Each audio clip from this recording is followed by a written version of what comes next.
नमस्कार विद्यार्थियों, आप सभी का बहुत बहुत स्वागत है। 1 अप्रैल को हिंदी का पेपर होने वाला है आप लोगों का। तो सभी स्टूडेंट कक्षा 9वीं वाले जल्दी से तैयार हो जाइए।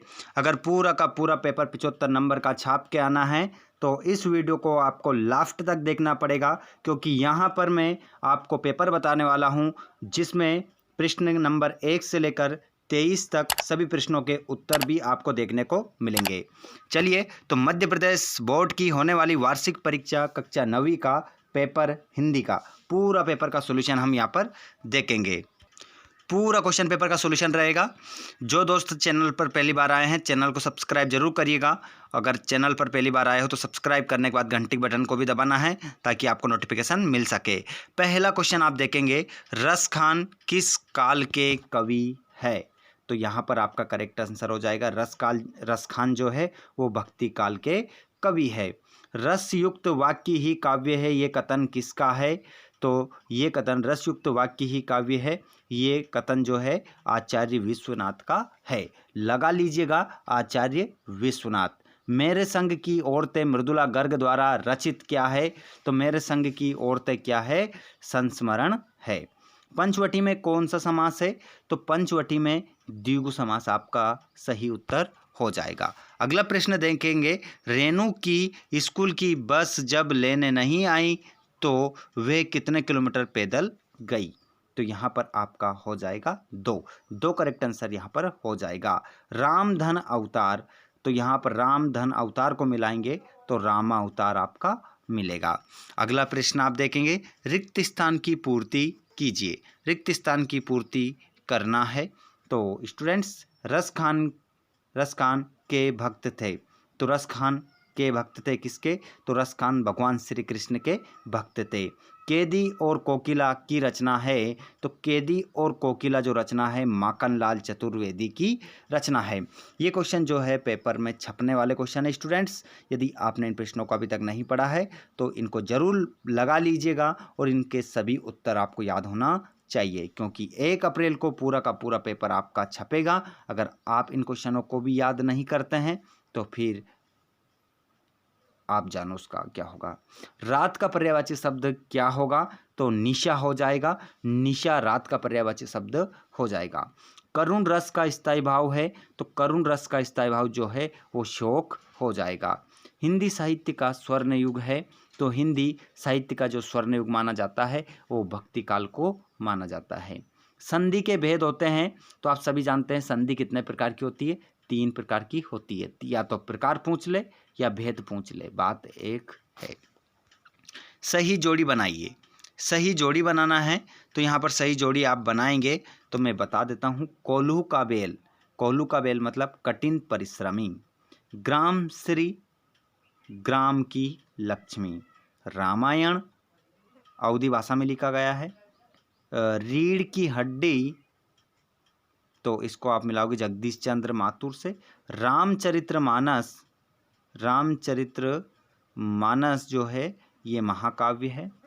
और हिमालय में आपकी दीर्घ स्वर संधि है। अगला प्रश्न आप देखेंगे, सत्यापत्य। मेघ की तुलना पाहुन से की गई है, मतलब मेहमान से की गई है। तो यहाँ पर क्या लिखोगे? सत्य। समास के 6 भेद होते हैं तो यहाँ पर भी आप सत्य लिखोगे।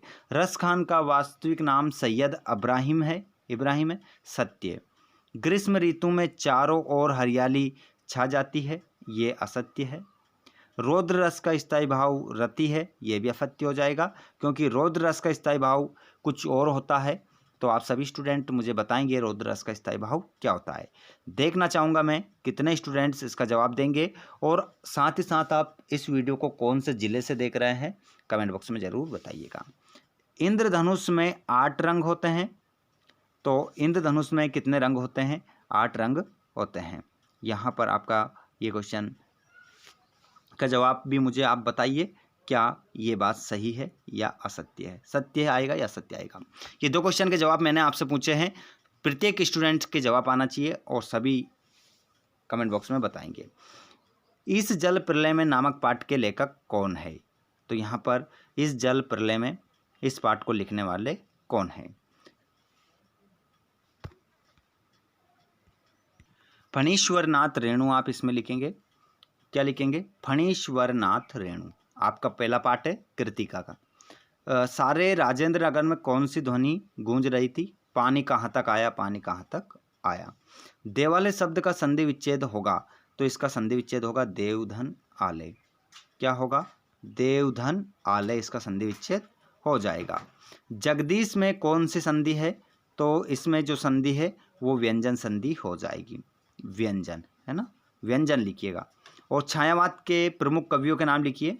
तो जयशंकर लिख लो, जयशंकर प्रसाद, जयशंकर प्रसाद लिख लो। महादेवी वर्मा, महादेवी वर्मा।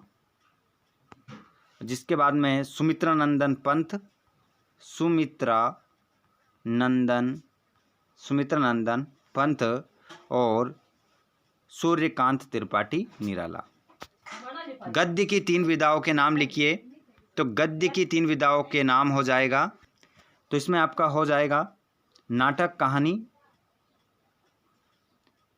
कहानी और उपन्यास, इसमें लिख देना। निबंध भी लिख सकते हैं आप। आगे देखेंगे क्वेश्चन नंबर 7, क्वेश्चन नंबर 8, 9, 10, 11 ये पूरा क्वेश्चन पेपर है, आप देख सकते हैं यहाँ पर। इन क्वेश्चनों के अलावा आपको और कोई भी क्वेश्चन पढ़ने की आवश्यकता नहीं है।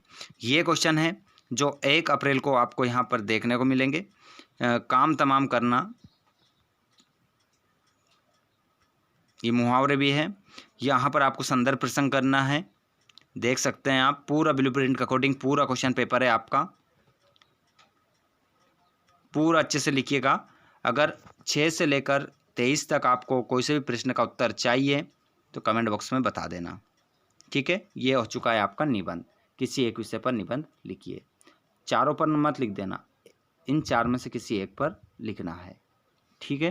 तो ये पूरा क्वेश्चन पेपर आपका हो चुका है। अपने सभी दोस्तों को शेयर कर दीजिएगा और साथ ही चैनल को सब्सक्राइब कर लीजिएगा। धन्यवाद, थैंक्स फॉर वॉचिंग।